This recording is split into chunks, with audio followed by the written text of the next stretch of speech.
Di tengah polemik ijazah di publik, mantan Presiden Jokowi membuka peluang untuk mengampuni para tersangka kasus tudingan ijazah palsu yang bergulir di Polda Metro Jaya. Namun upaya damai ini dikecualikan kepada Roy Suryo, Rismon Sianipar, dan Dr. Tifa.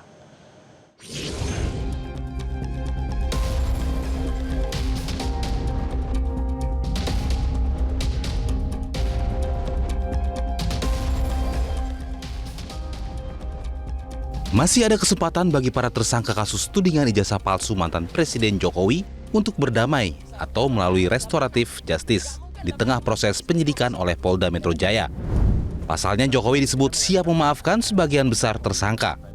Dalam diskusi empat mata bersama Jokowi, Ketua Umum Relawan Bara JP William Fran Ansanai mengungkap Jokowi membuka peluang memberikan pengampunan kepada mereka yang sekedar terbawa arus. Namun upaya perdamaian itu dikecualikan terhadap 3 nama yang dinilai melampaui batas kewajaran, sehingga perlu diberi sanksi demi efek jera. Kami bertanya apakah semua akan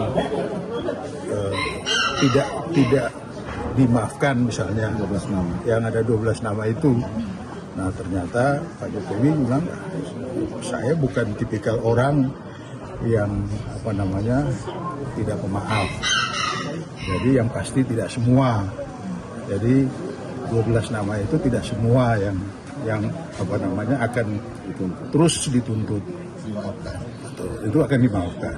Tapi yang 3 nama yang kelihatannya terlalu ekstrim, terlalu nggak pernah mau menerima fakta bahwa ijazah Pak Jokowi itu benar dan melakukan berbagai tindakan yang setelah didekatkan dengan alas hukum, pasal berlapis, yaitu Pak Jokowi akan teruskan 3 nama. Ya pasti kalian udah tahu lah.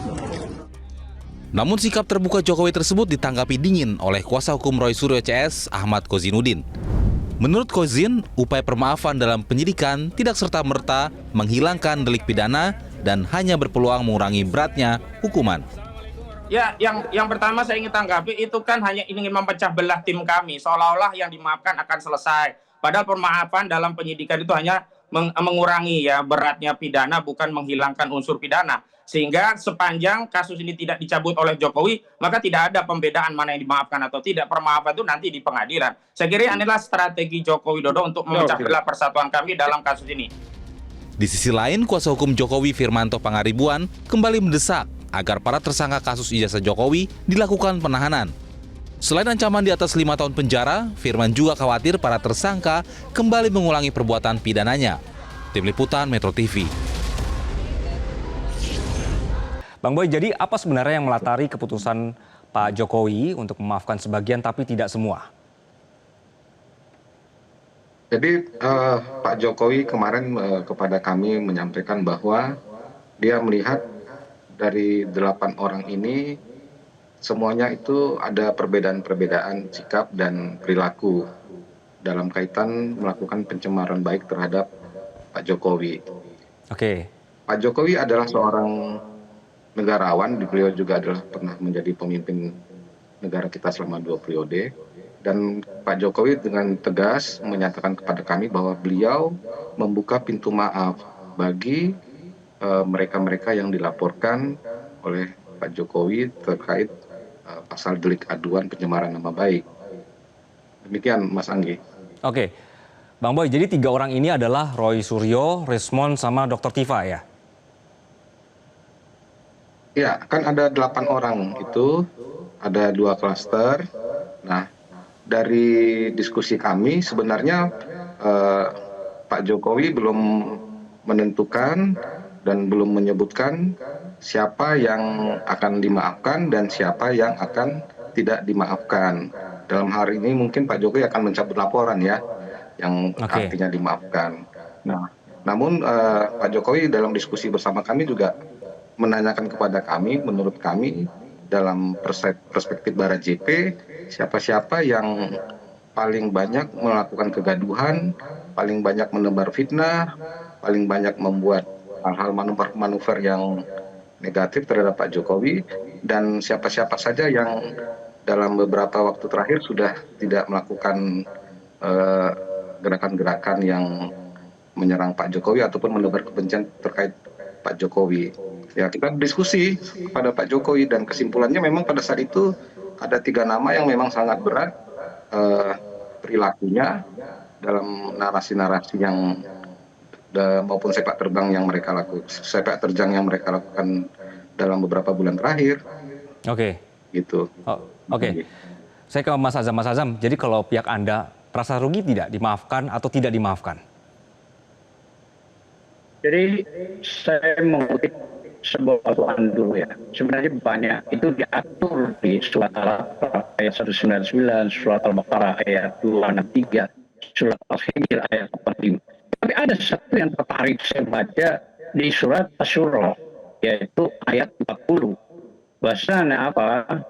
Wa aslaha ajru ala. Jadi ada 2 makna di situ pengertiannya. Siapa yang memaafkan dan berbuat baik, pahalanya dari Allah Subhanahu wa taala. Artinya siapa yang memaafkan tapi yang memaafkan juga berbuat baik. Maksudnya demikian sehingga pahalanya langsung dari Allah. Itu di surat Asy-Syura ayat 40. Nah, ini yang menarik bagi saya bahwa siapapun hamba Allah ingin melakukan itu, monggo, nggak apa-apa, itu baik dan bagus gitu ya. Cuman kan kadang-kadang kita ini berpikir begini, kenapa harus sekarang ada muncul begini? Padahal ini sudah bertahun-tahun.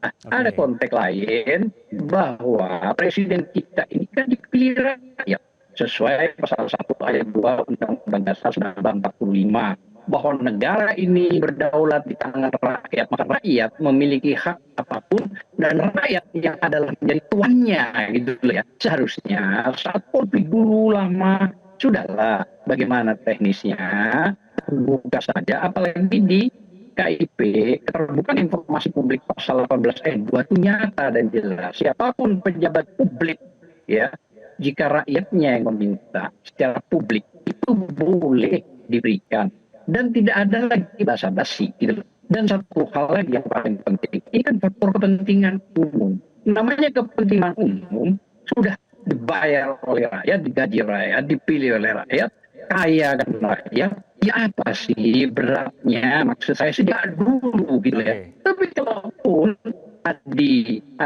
ini hari bahwa ada keinginan gitu ya bahwa Bapak Presiden kita ini mau memaafkan, hanya kan dipilih-pilih gitu ya.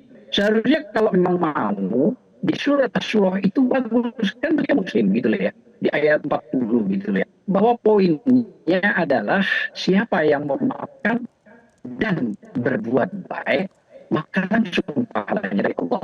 Sehingga dua-duanya diambil, jangan satu memaafkan tapi ya, perbuatan baiknya masih tanda kutip. Nah, itu yang diinginkan Allah ya dalam konteks ini kan Muslim. Saya kira itu aja sementara. Mas Azam, maaf saya potong di sini. Mas Azam belum menjawab pertanyaan saya. Apakah pihak Anda merasa rugi atau tidak? Nah. Gimana? Haru? Ya, pihak Anda jadi merasa rugi atau tidak? Dimaafkan atau tidak dimaafkan oleh Pak Jokowi? Oh, bukan soal rugi atau tidak. Itu kan kembali kepada 8 tersangka. Oke. Ya, yang semuanya mulai dari RRT, ada Rizal Fadila, ada Kurnia, ada Rustam Effendi, DHL, dan Bang Egy. Itu kembali kepada mereka. Tentu kita tidak bisa menjustifikasi. Tapi kalau Anda bertanya secara pribadi kepada saya, perbuatan memaafkan itu baik, bagus, apalagi dilakukan dengan hal kebaikan yang saya singgung di surat Al-Quran tadi. Nah, itu kalau Anda tanya pribadi kepada saya. Tapi kalau saya menanyakan kepada 8 orang itu belum kita tanyakan soal ini kan harus sekarang diangkat oleh Metro. Itu kira-kira. Oke. Jelajahi cara baru mendapatkan informasi. Download Metro TV Extend sekarang.